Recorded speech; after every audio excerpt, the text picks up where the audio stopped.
hablaremos de levitaciones. Es probable que la ascensión de Cristo, así como la asunción de la Virgen María, inspiraran a ciertos místicos el deseo más o menos consciente de reproducir estos procedimientos. Las levitaciones más famosas fueron las de Teresa de Ávila, Bernardino Realino y Francisco Suárez. Hemos hablado aquí en este programa ya de José de Copertino y de María Egipcíaca. Santa Teresa, que dentro de su misticismo poseía un espíritu sumamente positivo, se quejaba de levantamientos en el aire que no podía evitar y que parecían estar en relación con un gran desgaste que la dejaba maltrecha. Sabemos que Santa Teresa vivió durante casi todo el siglo XVI. Ella misma escribió que la primera vez que levitó fue un día en que estaba en el coro con todas las religiosas arrodilladas. Estaba esperando recibir la comunión. Estuvo así arrodillada, ella también, como sus compañeras, pero en el aire. Y notó espantada que podía ver las espaldas de sus compañeras durante sus rezos. Bueno, si estuviera arrodillada en el suelo también.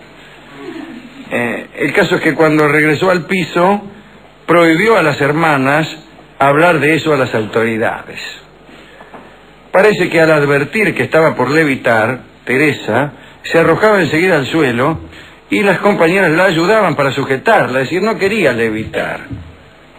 A pesar de todos los esfuerzos, no podía evitar la elevación. En una oportunidad, Teresa incluso levantó con ella a una priora que intentó sostenerla en tierra. Dicen que Teresa suplicaba que Dios tuviera a bien no favorecerla con mercedes que se revelaran por signos externos, pero en verdad no hubo caso, Teresa seguía levitando. Cuando quería resistirse, sentía bajo los pies asombrosas presiones. Una de las levitaciones más célebres de Teresa de Ávila es la que experimentó al mismo tiempo que Juan de la Cruz, que había ido a visitarla al convento de la Encarnación. En una oportunidad, cuando San Juan de la Cruz le hablaba de la Trinidad, él se elevó en el aire y junto con él su asiento. Inmediatamente Teresa también se elevó y continuaron la conversación a varios palmos sobre el suelo. Ahora bien, Sor Beatriz de Jesús, que entró por casualidad en aquel momento, pudo ver semejante escena, supongo que se habrá desmayado convenientemente.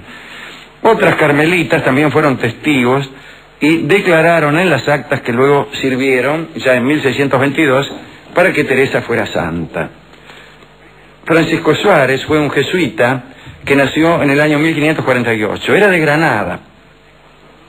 Defendió siempre la idea de que la Iglesia debía tener supremacía sobre el Estado, y hay unos cuantos escritos al respecto que le corresponde. Bueno, Suárez también levitaba. Jerónimo da Silva, otro jesuita, lo vio. Fue así. Parece que el superior Pedro de Aragón le había ordenado que le llevara un mensaje a Francisco Suárez. Jerónimo fue hasta la celda indicada y antes de entrar se asomó. Francisco Suárez estaba rezando, suspendido en el aire, a un crucifijo que estaba contra la pared.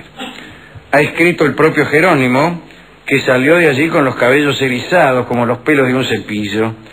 Esperó un rato hasta que Francisco Suárez estuviera instalado en el suelo. Jerónimo se asomó otra vez. Suárez continuaba a media altura ahora entre el suelo y el techo, pero en estado horizontal. Esperó un poco más entonces, hasta que escuchó un ruido y se presentó por tercera vez. Suárez estaba en su escritorio. Entonces Jerónimo le dijo que el superior lo esperaba hacía un rato. Suárez preguntó por qué no se lo había dicho antes, y Jerónimo debió explicar que no quiso interrumpir su vuelo y provocar su ira o un accidente. Imagínese, usted está levitando, sí, le tocan el timbre o le abren de golpe y por ahí se da un porrazo. Y bueno, ante esa objeción, Francisco Suárez se rió y suplicó a Jerónimo da Silva que nunca contara lo que había visto. Jerónimo da Silva evidentemente no cumplió porque nosotros nos hemos enterado. Un contemporáneo de Francisco Suárez fue el padre Bernardino Realino, otro que fue visto en estado de levitación. Lo vio un tal Tobías da Ponte, que parece que andaba por un corredor y al pasar por la celda de Bernardino, vio al padre durmiendo en el aire.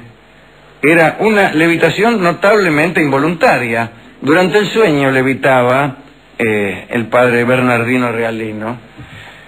Ahora, cuando Tobías da Ponte hizo su declaración, esto fue durante el proceso de beatificación de Bernardino, el testigo fue advertido de que tuviese buen cuidado de no exagerar los hechos, impulsado por un sentimiento de devoción malentendido, ya que los santos no tenían ninguna necesidad de que se apoyara su causa con procedimientos de tal clase. La declaración firmada por Tobías da Ponte, claramente despojada de toda devoción barroca, fue la siguiente: Bernardino Realino voló. Citamos ahora, para terminar, una lista de casos de personas que han levitado. Claude Hirier, director del seminario de Grenoble, se elevó por los aires en 1810. André Guibert Fournet hizo lo propio en 1793. Debió esconderse por mucho tiempo, porque era la época del terror, imagínese, no se toleraban santidades elocuentes. Michael Garicoitz, que murió en 1863, fue el fundador de la congregación de sacerdotes de Bétaram. Se elevaba cada vez que decía la misa. Y podía decir misa y se levantaba en el aire. Gemma Galgani de Lucca era de Italia. Era una mujer romana que murió no hace tanto, en 1903. El usufructo de sus potestades una vez la ofendió, dice la crónica. Al hallarse en éxtasis, se elevaba a la suficiente altura para abrazar un crucifijo o una figura que no hubiera podido alcanzar en otras circunstancias.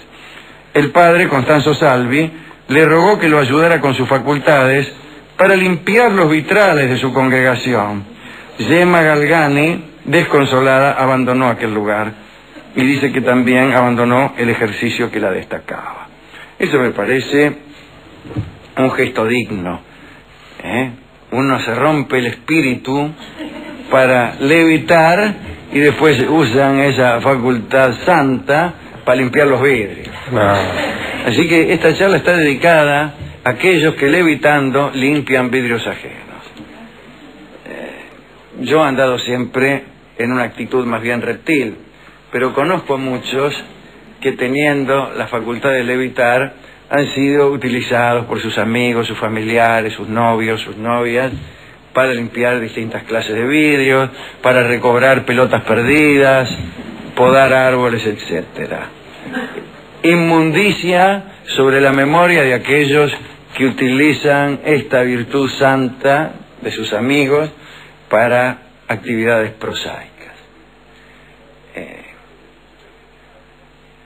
Hemos ido a la discoteca para ver con qué podíamos ilustrar este recuerdo de los que levitan, y el discotecario, elevándose en los aires, alcanzó el último de los anaqueles y de allí extrajo este tango de Charlo que se llama Ave de Paso.